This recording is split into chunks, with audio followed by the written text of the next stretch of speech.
فاسألوا أهل الذكر إن كنتم لا تعلمون.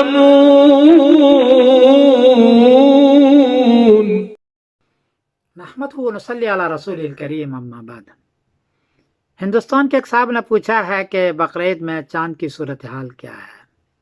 جواباً عرض یہ ہے کہ 10 جولائی بروز سنیچر کو ہندوستان سورت میں چاند کی اونچائی ہے 5 ڈگری، برما میں چاند کی اونچائی ہے 5 ڈگری، کراچی میں بھی چاند کی اونچائی ہے 5 ڈگری، پشاور میں چاند کی اونچائی ہے 5 ڈگری۔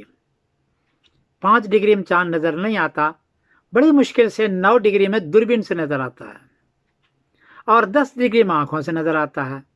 اس لیے 10 جولائی بروز سنیچر کو چاند نظر نہیں آئے گا۔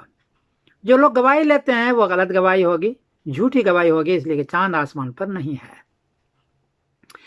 11 جولائی بروز اتوار کو ہندوستان میں چاند کی اونچائی ہے 16 ڈگری، برما میں چاند کی اونچائی ہے 15 ڈگری، کراچی میں چاند کی اونچائی ہے 15 ڈگری، پشاور میں چاند کی اونچائی ہے 14 ڈگری۔ اس لیے 11 جولائی بروز اتوار کو ان مقامات پر انڈیا، پاکستان، برما، بنگلہ دیش، ان مقامات پر 11 جولائی بروز اتوار کو چاند نظر آئے گا، اور 12 جولائی بروز پیر کو ذی الحجہ کی پہلی تاریخ ہوگی۔ اس اعتبار سے 21 جولائی بروز بدھ کو ان حضرات کی ان سارے خطے والے کے بقرعید ہوگی۔